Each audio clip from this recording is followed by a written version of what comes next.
Yang pertama, tulis faedah yang pertama, kita ambil fokus kepada ayat 67. Al-akhillau yawma idzin ba'duhum li ma'din aduwwun illal muttaqin. Teman-teman rapat yang berpaksikan kepada maksiat, kepada kemungkaran, pada hari kiamat esok menjadi musuh sama-sama mereka. Ayat ini mengatakan al-khullah.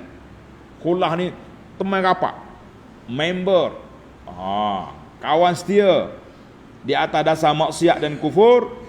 Di akhirat esok mereka akan berkelahi balah sama-sama dia, kecuali orang yang bertakwa. Illal muttaqin, orang yang bertakwa mereka je yang tenang-tenang. Jadi orang yang baik atas dunia, musuh di akhirat. Na'udzubillah. Maka dengan itu para jemaah sekalian, kalau kita nak berkawan, nak bersahabat, letak di atas dasar Islam, al-ukhuwah fillah. Kalau tidak, nanya. Jadi orang-orang yang berkasih sayang di atas dunia ini kerana Allah, fa innahum yatalaqawna fil akhirah, mereka akan bertemu, berkumpul balik di akhirat esok. Wala tazulul mawaddah, kasih sayang kita dunia ini tidak hilang, tidak pudar dan tidak luput. Walaupun kita mati lama, berpisah di dalam kubur, tapi kasih sayang itu masih mantap. Marilah kita letak kasih sayang kita, kecintaan kita sama-sama kita di atas dasar takwa, di atas dasar kerana Allah Azza wa Jalla, bukan kerana kepentingan projek dan sebagainya. Kita berpindah kepada faedah yang kedua, ayat 68. Ya ibadi la khawfun alaikumul yawm wa la antum tahzanun. Wahai hamba-hambaku yang beriman, yang beramal saleh, yang ikut sunnah Nabi sallallahu alaihi wasallam, mu jangan takut, kamu tidak ada takut, tak ada lagi duka cita. Kata ulama beberapa sebab yang menjadikan mereka happy, gembira di akhirat esok. Di antaranya, tulis, yang pertama, annal haqqa subhanahu wa ta'ala, Allah Azza wa Jalla berkata-kata dengan mereka secara direct, bin ghairi wasitah, tanpa perantara. Allah Ta'ala tak guna lagi malaikat Jibril ke siapa di akhirat esok. Kita boleh bercakap dengan Allah direct terus. Masya Allah. Itu kegembira. Sebab gembira yang kedua, Allah Ta'ala sifatkan mereka bil ubudiyah. Ya ibadi, wahai hamba-hambaku, gembira kita sebab Allah Ta'ala iktiraf kita hamba yang beriman, yang diradai oleh Allah Azza wa Jalla. Jadi dipanggil sifat al-ubudiyah ni sifat yang tinggi darjat di sisi Allah. Sebab yang ketiga, la khaufun alaikum al-yawm, Allah kata tak ada perasaan takut pada kamu pada hari ini, langsung tidak ada takut. Maknanya di antara nikmat yang besar, tak ada takut. Takut ni bahaya, tak tenang hidup kita. Sebab yang keempat, wala antum tahzanun, dan kamu tidak duka cita, tidak sedih lagi dengan apa yang kamu terlepas di dunia dulu. Tak ada sedih. Allah sedihlah dulu, atas dunia dulu kita susah, kita sedih, kita miskin, kita tak ada kereta besar, tak ada harta banyak.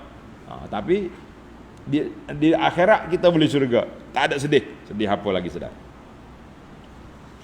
Kita berpindah kepada faedah yang ketiga. Tulis, faedah yang ketiga, Allah Ta'ala sebut ayat 69, alladzina amanu bi ayatina wa kanu muslimin. Orang yang beriman dengan ayat kami menjadi orang Islam yang taat, setia, patuh kepada arahan Allah. Dan ayat ini menjelaskan kepada kita dua kategori. Zahiruhu al-mughayarah, maknanya dua kategori ini berbeza. Iman dan Islam berbeza. Ada juga ayat lain menyatakan sama. Seperti ayat surah Az-Zariyat ayat 35-36, fa akhrajna man kana fiha minal mu'minin, kami keluar daripada tempat nak kena azab tu orang mukmin, fama wajadna fiha ghaira baitin minal muslimin, tak ada lagi rumah orang Islam kecuali semuanya keluar belaka dah. Jadi ayat ni menyatakan sama mukmin dengan muslimin. Maka kata di para ulama akidah, dia kata iman tu yutlaqu taratan ala jami'. Ada katanya bila kata orang beriman dia masuk semua Islam. Ada kalanya sebagaimana dalam hadis wafdi Abdi Qais dalam Bukhari itu, dan juga ada lagi hadis lain Nabi kata al-imanu bid'un wa sab'un syu'bah. Iman itu lebih daripada 70 cabang. Nabi kata iman. Sedangkan ambil batu tepi jalan tak tepi, imatatul azza anit tariq, buang sampah tengah jalan, itu termasuk dalam pekerjaan yang zahir yang Islam, maknanya macam sekali. Maka menunjukkan di sini hadis ini dalam Bukhari, kata di para ulama itu menunjukkan bahawa ada waktunya iman dengan Islam tu boleh guna sekali. Ada waktu dia kena berpisah. Al-iman ma waqara fil qalbi, kepercayaan dalam hati, seperti beriman dengan rukun iman yang 6. Semua itu kepercayaan. Bila kata Islam, Islam tu yang zahir, solat, puasa, zakat, haji, tutup aurat, bantu orang, itu yang zahir. Jadi kita kata bahawa iman itu bila duduk sekali, bila bersama berpisah. Islam, iman, baca. Tapi kalau dia duduk jauh-jauh, kita boleh guna satu ya. Allahu Akbar. Jelaslah kepada kita ayat ini ada perbezaan dan ada persamaan. Tak ada masalah apa-apa. Wadah? Faham tu? Kenapa ya? Baru sama sahaja. Kita berpindah kepada ayat faedah yang keempat. Tulis pelajar yang keempat. Allah kata apa tu? Ayat 1. Wa fiha ma tashtahihil anfus wa talazzul a'yun wa antum fiha khalidun. Dalam syurga tu apa yang diingini oleh nafsu boleh berlaku, dan kamu kekal dalamnya.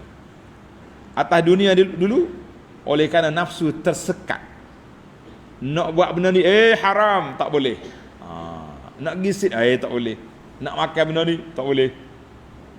Di akhirat itu orang kata, apa saja yang kamu fikir nak makan, ya Allah, tak ada lagi logo halal, logo haram, tak ada. Maka oleh kerana kita orang mukmin tersekat banyak atas dunia dulu, dengan sebab ada halal ada haram, maka dalam syurga Tuhan kata ma tashtahihil anfus, muna apa? Bismillah, minta je, mari belaka. Dan oleh kerana kita duduk atas dunia dulu tidak kekal, ada orang mati umur 10 tahun, ada mati umur 50, ada mati umur 100, maka wa antum fiha khalidun, nikmat aku beri ni tak akan putus, tidak akan hilang, kekal sampai bila-bila. Allahu Akbar. Sukanya ahli syurga, kita juga nak jadi orang yang suka, kita berdoa banyak kepada Allah Azza wa Jalla. Banyak apa? Allahumma ja'alna min ahlil jannah, Allahumma rzuqna al-jannah wa ma qarraba ilaiha min qaulin wa amalin wa i'tiqad. Ya Allah, jadikan kami ni ahli syurga, dan berilah kepada kami jalan-jalan yang menyampaikan kami ke syurga melalui perkataan, perbuatan dan juga pegangan kita. Amin ya rabbal alamin. Baik, kita pergi kepada faedah yang kelima. Kita nak ringkaskan sikit. Allah kata di akhir ayat kita ni, ayat 72, wa tilkal jannatul lati uristumuha bima kuntum ta'malun. Syurga itu yang diberikan kepada kamu mewarisinya dengan sebab amal soleh yang kamu buat. Jadi ayat ini dalil bahawa amal itu menjadi sebab masuk syurga. Tapi timbul satu soalan.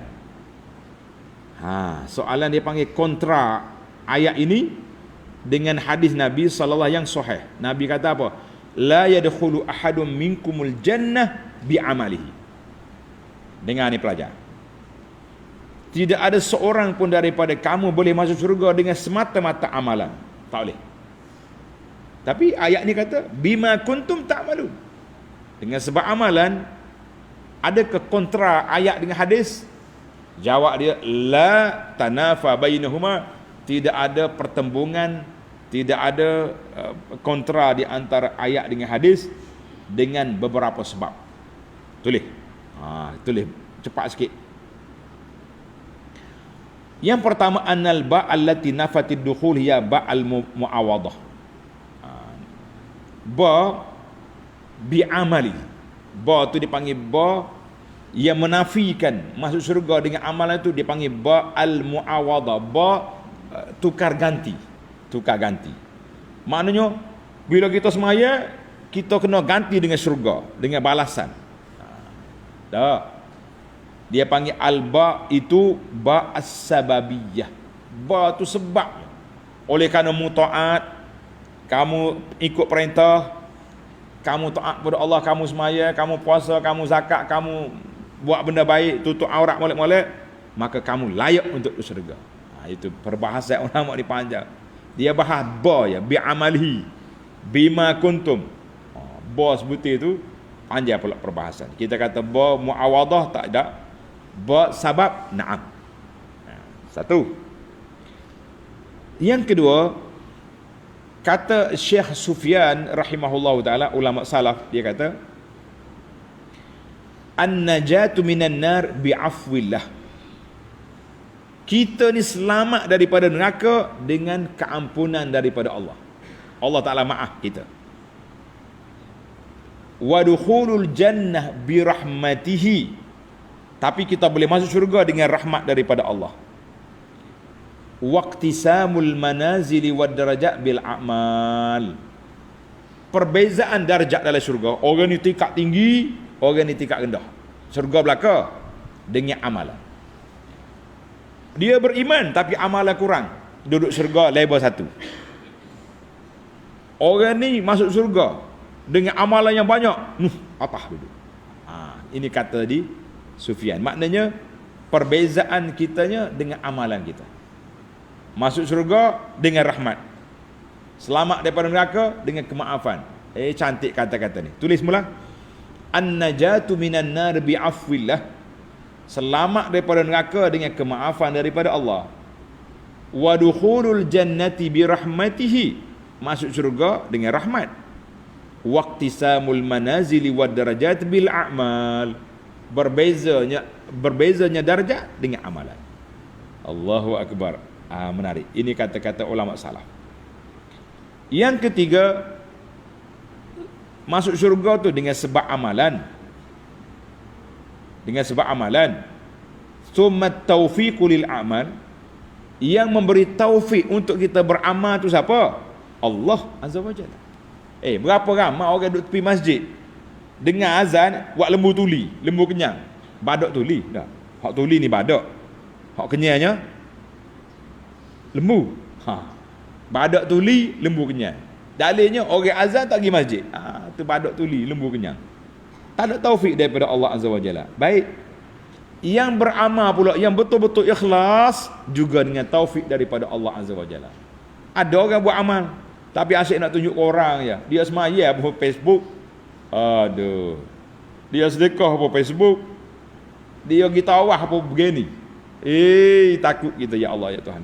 Jadi kita nak, maknanya kita bukan semata-mata amalan tapi taufik daripada Allah supaya kita beramal dengan ikhlas mengikut sunnah Nabi sallallahu alaihi wasallam. Kita rasa sedih kadang-kadang tengok kawan-kawan kita ni. Sedih apa? Kita ajar sunnah tak mau ikut. Ni yang baca hak Nabi ni. Tak apalah hak Nabi pun hak orang comel sikit. Boleh dia kata lagu tu. Allahu akbar.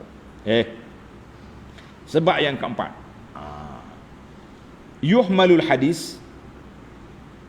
Kita ambil hadis yang kata tak boleh masuk syurga dengan sebab amalan itu. Wahwa min haisu huwa amalun. Semata-mata amalan tak boleh masuk syurga. Tapi amalan mana yang boleh masuk syurga? Amalan yang diqabul oleh Allah Azza wa Jalla. Jadi amalan yang diqabul dua syarat. Syarat yang pertama ikhlas, syarat yang kedua mutaba'atun nabi, ikut nabi. Maka di sini kita bimbang para jemaah sekalian, kita takut ramai orang beramal sekarang ni, kuatlah beramal. Kalau dia berzikir, goyang kepala sampai cabut dia punya serban. Tapi adakah itu cara Nabi? Adakah itu yang diajar oleh Rasulullah sallallahu alaihi wasallam? Kalau tidak diajar, kita bimbang termasuk dalam hadis suhqan liman baddala ba'di. Ingat kan?